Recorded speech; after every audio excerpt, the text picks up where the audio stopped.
Hello, I'm Rodney Dawson, Curator of Education at the Greensboro History Museum. And for African Americans, Juneteenth is the oldest nationally acclaimed commemoration of when slavery ended in America. Taking you back to the year of 1865, it was June 19th when soldiers from the Union Army, led by Major General Gordon Granger, General Granger and his troops landed off the coast of the barrier island Galveston, which is in Texas. The soldiers brought the news that the Civil War had finally reached its conclusion and the formerly enslaved Africans were now free.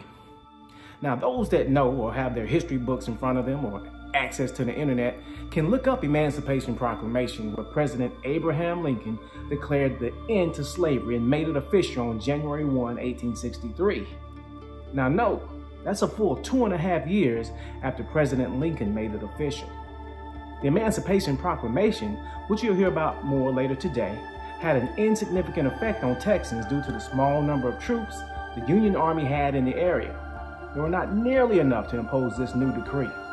However, with the Confederate leader General Robert E. Lee surrendering in April of 1865 and the arrival of General Granger's troops, the strength level of the Union Army was now robust enough to change things and impose the new ruling and policies of Emancipation Proclamation. Many thoughts have been offered to explain the 2.5-year delay in receiving such important news as freedom. Over the years, we have heard that the messenger sent to deliver the news was killed, or the news of freedom was purposely withheld by the slave masters to retain the labor. I've even read where federal troops wanted to allow slave owners a chance to reap just one more harvest. All, one, or neither of these authors could be true.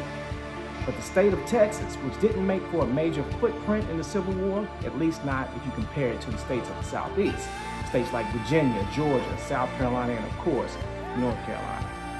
When you review these states and the activity and troop levels and equate it to what was going on in Texas at the time, you can surmise why Texas could easily remain obscure for a couple of years and keep the status quo.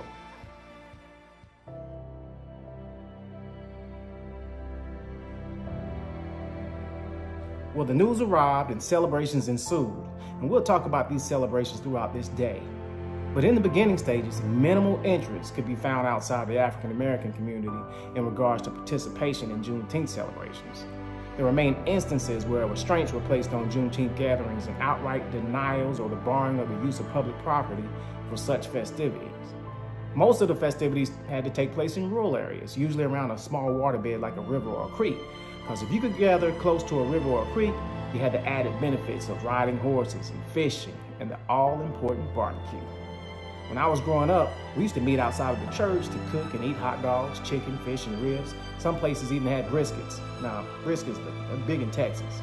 I even heard a story last week at the passing of my great aunt, that back in the 1950s and 60s, the church community used to barbecue and they'd sell hot dogs and fish, and plus watch their local Negro baseball team, the Randleman Grays. They'd play in a neighboring field. They'd take on area teams, and they would share food with visitors, food that they were supposed to be selling. You know, the barbecue solely means a cooking method, style of food. It's a name for a meal or gathering in which the style of food is cooked and served. The barbecue, that baseball game, the gathering of the people, all have roots grounded in Juneteenth.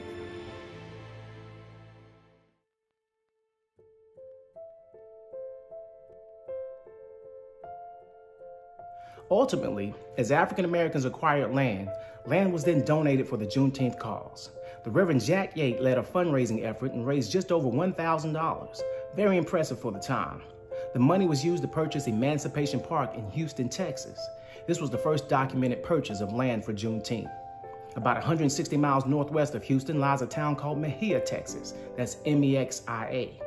A Juneteenth organization acquired Booker T. Washington Park. This became the Juneteenth site for the year 1898. There have been many notations of Juneteenth activities being hindered or completely stopped or halted by white landowners demanding that their laborers return to work. However, writings do seem to indicate that most afforded their workers an opportunity to take time to support Juneteenth festivities, whether it be through preparing food or giving money. For many, many years, Juneteenth prospered, increasing as each year passed. Remember that I just mentioned Mexia, Texas, where Juneteenth organizers purchased Booker T. Washington Park? Well, these organizers were comprised of 54 formerly enslaved persons who wanted a regular place to hold their celebration. After many challenges from local landowners, these formerly enslaved people collected enough money to buy land in Limestone County, Texas. They then took a long trail ride to the land and planted 54 oak trees representing each one of them. So the first celebration in 1898 was held there. And for over 100 years, this has continued with crowds of over 20,000 in attendance. Our city of Greensboro, in fact, many cities throughout the county and state have celebrated Juneteenth. I too attended many and covered some when I used to work in radio, but I never knew the true meaning until I took time to really study it in preparation for today's programming. I see how much sacrifice was required, how meaningful it was and is, and I see how the tenets of Juneteenth are not only impactful, but applicable to what society is experiencing today. You'll hear and see us talking about music, food, history, education, and achievement today. Whether it's from one individual talking, singing, discussing, or a group of folks like our area fraternities and sororities. So today is about enjoying and learning, but most of all, feeling. We've set up virtual programming all day highlighting the meaning and history of Juneteenth. We're going to show us preparing meals, talking, discussing, and expressing through song and dance, much like what was seen during the first and subsequent Juneteenths. So bring your family members to the screen or whatever device you're watching, and let's make it a learning experience for us all, but especially our future generation of young people. It's Juneteenth. We hope you enjoy.